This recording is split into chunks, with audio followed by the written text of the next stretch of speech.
Hi, Stephen D here.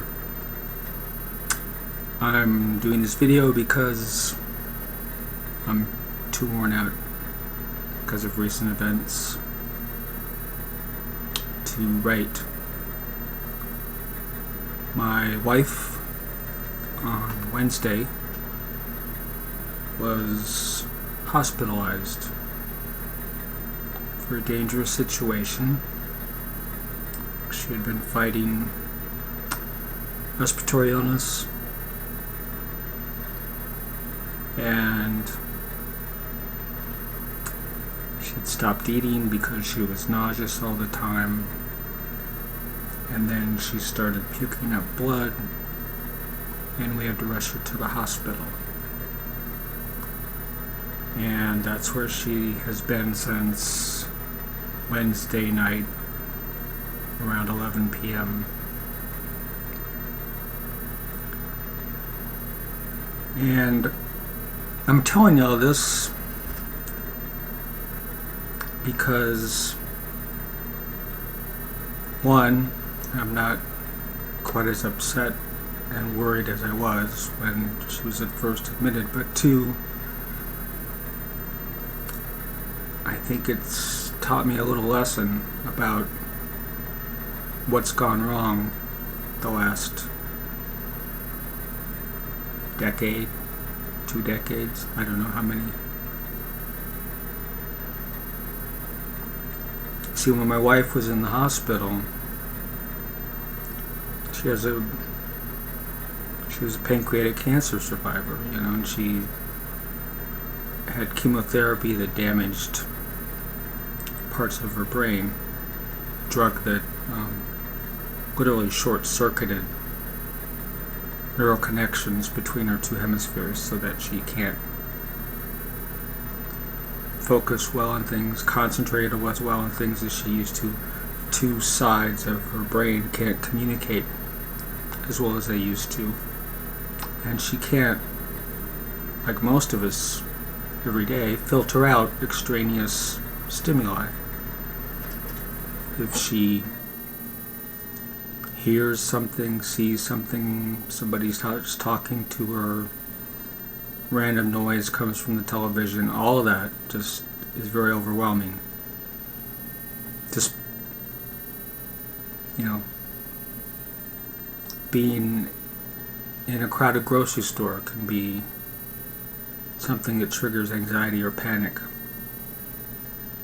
Now, she's been improving. She's improved a lot since 2006 when she had her cancer surgery, and since the chemo drug started causing this problem, or did cause this problem. But when we first got her in there, she was blood sugar levels, she's a diabetic now obviously, blood sugar levels were off the chart. She couldn't answer any questions. She was literally, in addition to being sick and weak and exhausted and retching, she was overwhelmed by all the noise and all the stimuli and all the requirements that getting admitted to the emergency room requires. All she wanted to do was lie down. But they had to do an intake first. And the intake nurse, probably doing as good a job as she could, was trying to get answers from my wife, and my wife couldn't give the answers. And I could see in that nurse's face, well, let me add further. Then she started asking me questions, all these questions about, my wife's medications, when was the last time she ate, all sorts of things, and I didn't have the answers. And in a moment, I said, can't we just get her back to her room? That's what she really needs. she has this brain injury, and the nurse just looked at me and said, "We have to do her intake first." And she looked at me, and it was a look of contempt. Not just, anger or frustration or,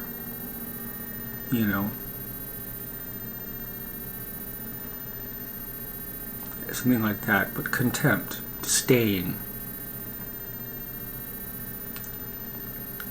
Now, there's almost any emotion we can get over, that hurts our feelings, that other people express toward us. We've all been in plenty of arguments where people have gotten upset, expressed anger, frustration. But it's really hard to get over a feeling of contempt. Because somebody who's contemptuous of you is saying basically to you, "I'm better than you. I'm superior to you. It's a waste of my time having to deal with people like you." Now, I don't blame that nurse for that feeling at the moment. Hospital was extremely busy that night. They were in the middle of first major snowstorm. It was a zoo. And she had probably assumed certain things about my wife because she didn't know all the facts.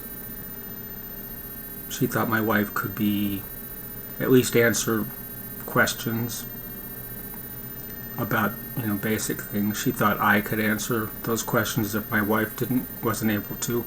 And the fact that we couldn't, she probably leaped to this stereotype of the kind of people we were. People that were beneath her.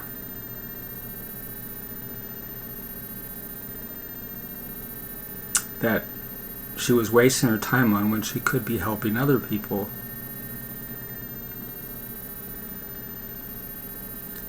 And that's really been the whole problem of the last how many decades in our political discourse, isn't it?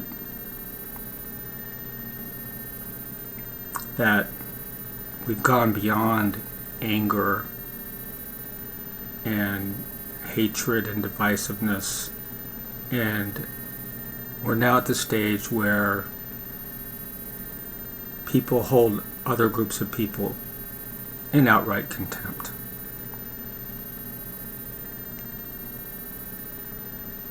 And I've seen that expressed all across the board. Trump supporters toward his other opponents and the primary supporters. Everybody's supporters and holding Trump supporters in contempt. Clinton supporters holding Sanders supporters in contempt. And now Sanders supporters, of course, holding Clinton supporters in contempt. And even after the primary was over and Sanders, and I thought, as honestly, authentically, as he promised to do, endorsed the Democratic nominee, Hillary Clinton, there were many people, both Clinton supporters and former Bernie Sanders supporters, who now held him in contempt.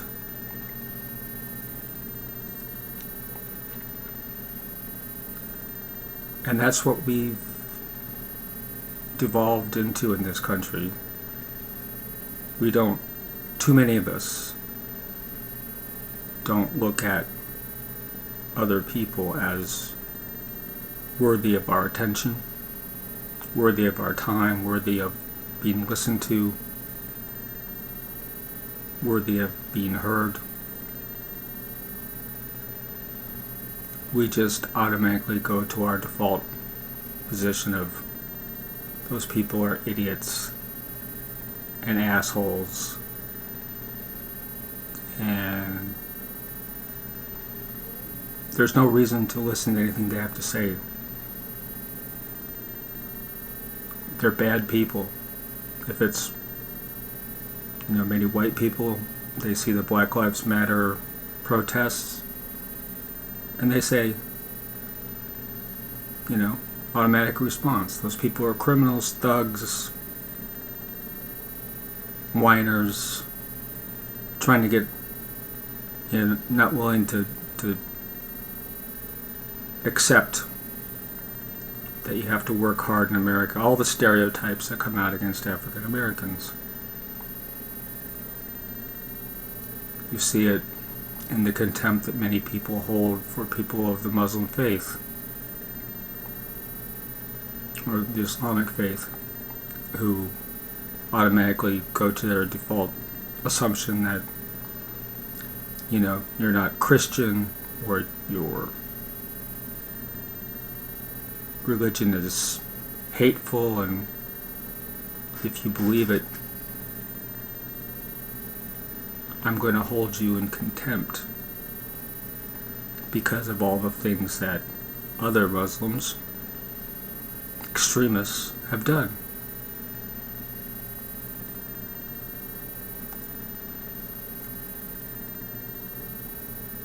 And if there's one thing I know, is that the one emotion that no relationship can endure, whether that's a one-on-one relationship, friendships, marriages, whatever, or whether it's a broader community-wide relationship, is a relationship of contempt. Because when you're contemptuous of somebody, you will treat them as less than human. You will think that they deserve to be, as the Standing Rock,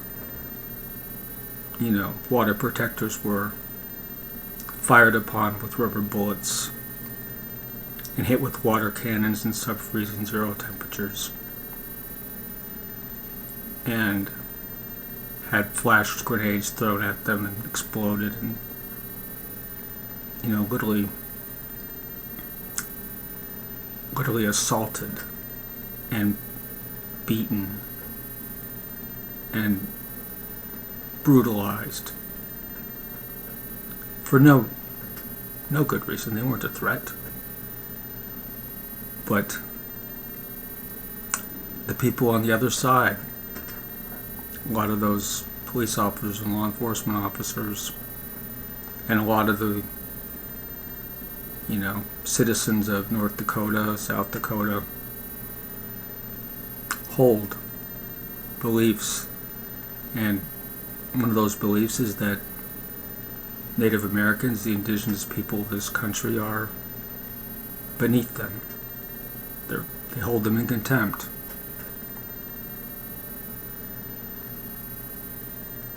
And this is now a problem that, an emotion I see across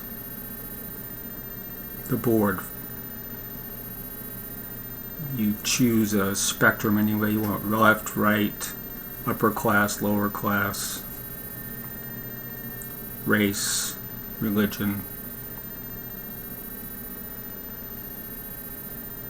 And there's seemingly a refusal to listen, to at least acknowledge the other person's humanity,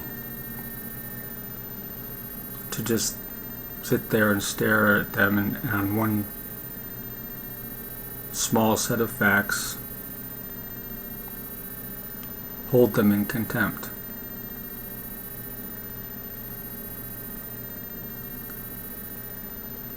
Now, there are people that have done terrible things in this world, perhaps deserve that feeling. People who've, ordered us into wars on false information, or continued wars, that other people began, even expanded those wars. Maybe those people do deserve our contempt, but for this to spread across such a broad spectrum of people. So I just want to say right now that I'm sincerely sorry for anybody that I've held in contempt, who held a different opinion than me. That's all I gotta say. Stephen D. signing off.